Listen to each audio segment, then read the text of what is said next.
देखिए, आज हम लोग इतिहास का ग्रुप डिस्कशन करेंगे और एक तीसरा पार्ट है। आइए शुरू करते हैं। सबसे पहले जौनपुर का आप लोग नाम सुने होंगे। जौनपुर से कई क्वेश्चन पूछे जाते हैं कि भारत का सिराज किसे कहा जाता है। तो जौनपुर को, जो भारत का सिराज कहा जाता है, वह जौनपुर को कहा जाता है। और जौनपुर की स्थापना किसने किया था? तो फिरोज शाह तुगलक ने। लेकिन किसकी याद में स्थापना किया था? तो मोहम्मद बिन तुगलक की याद में। तो जौनपुर को भारत का सिराज कहते हैं।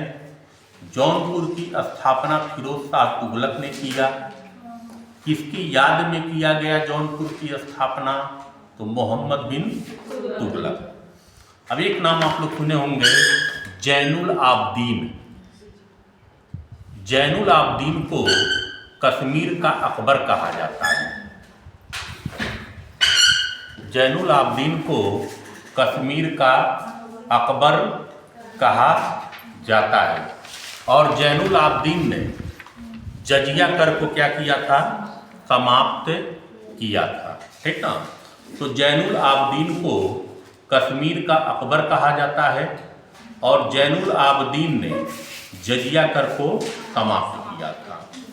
अब एक क्वेश्चन पूछा जाता है बहमनी राज्य पे कि बहमनी राज्य की स्थापना कब हुआ और किसने किया था।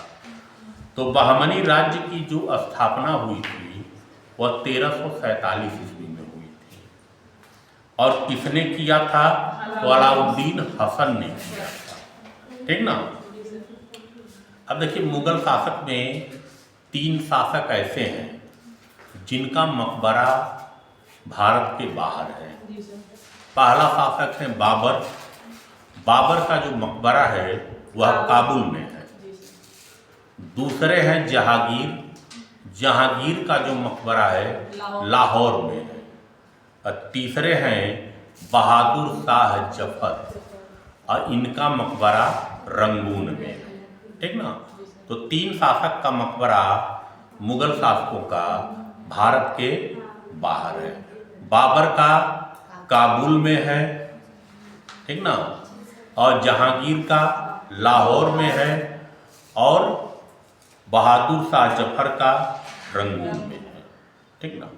अब देखिए, अंतरिम सरकार का गठन किया गया था पंडित जवाहरलाल नेहरू के नेतृत्व में। अब यह पूछा जा सकता है कि अंतरिम सरकार का गठन कब किया गया था? तो 2 सितंबर 1946 2 सितंबर 1946 को अंतरिम सरकार का गठन किया गया था। ठीक ना? अब देखिए, कुछ क्वेश्चन पूछा जाता है कि अंतरिम सरकार में कौन सा मंत्रालय किसको दिया गया। ये बहुत इंपॉर्टेंट है। तो अंतरिम सरकार में रेल मंत्रालय आसफ अली को दिया गया था। रेल मंत्रालय आसफ अली को दिया गया था। और वित्त मंत्री लियाकत अली खां को बनाया गया था। लियाकत अली खां। श्रम विभाग जो दिया गया था वह जगजीवन राम को दिया गया था। और खाद्य एवं कृषि विभाग जो दिया गया था डॉक्टर राजेंद्र प्रसाद को दिया गया था। ठीक ना? अब देखिए, मुस्लिम लीग ने प्रत्यक्ष कार्यवाही दिवस मनाई थी, जिसे सीधी कार्यवाही दिवस भी कहा जाता है। तो डेट पूछता है कि मुस्लिम लीग ने प्रत्यक्ष कार्यवाही दिवस कब मनाया था? तो 16 अगस्त 1946 को। 16 अगस्त 1946 को। ठीक ना? और एक क्वेश्चन और पूछा जाता है कि मुस्लिम लीग ने पाकिस्तान दिवस कब मनाया था? तो पाकिस्तान दिवस 23 मार्च 1943 को। ठीक ना? अब देखिएगा, एक एक्ट लाया गया था, रेगुलेटिंग एक्ट। सबसे पहले तो यही पूछा जाएगा कि किस सन में लाया गया। तो 1773 में लाया गया था। रेगुलेटिंग एक्ट 1773 में लाया गया।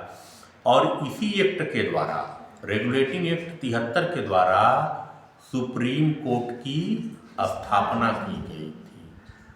भारत में पहली बार सुप्रीम कोर्ट जो बना था रेगुलेटिंग एक्ट 73 के द्वारा बना था, लेकिन स्थापना 74 में हुई थी। इस चीज को ध्यान रखिएगा। अब कांग्रेस और मुस्लिम लीग के बीच लखनऊ समझौता पर हस्ताक्षर कब हुआ था? 1916 में। 1916 में। और 1916 के लखनऊ अधिवेशन के अध्यक्ष कौन थे? अंबिका चरण मजूमदार। 1916 के लखनऊ अधिवेशन के अध्यक्ष थे अंबिका चरण मजूमदार। तानसेन का मकबरा कहाँ है? ग्वालियर में। तानसेन का मकबरा जो है ग्वालियर में है।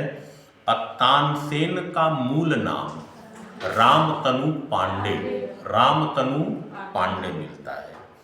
और याद रखिएगा, औरंगजेब का 2 बार राज्याभिषेक हुआ था और औरंगजेब को जिंदा पीर कहा जाता है। औरंगजेब को क्या कहा जाता है? जिंदा पीर कहा जाता है। अब एक यात्री हैं इब्न बतूता। तो सबसे पहले याद रखिए कहाँ से आए थे? मोरक्को से आए थे। मोरक्को अफ्रीका महाद्वीप में पड़ता है। तो इब्न बतूता मोरक्को से आए थे। और इब्न बतूता किसकी दरबार में आए थे? तो मोहम्मद बिन तुगलक की दरबार में आए थे। और इब्न बतूता ने एक पुस्तक लिखी है रेहला। रेहला पुस्तक किसने लिखा है? इब्न बतूता ने। पाल वंश के संस्थापक बहुत पूछा जाता है, गोपाल, ठीक ना। और एक नाम सुने होंगे धर्मपाल।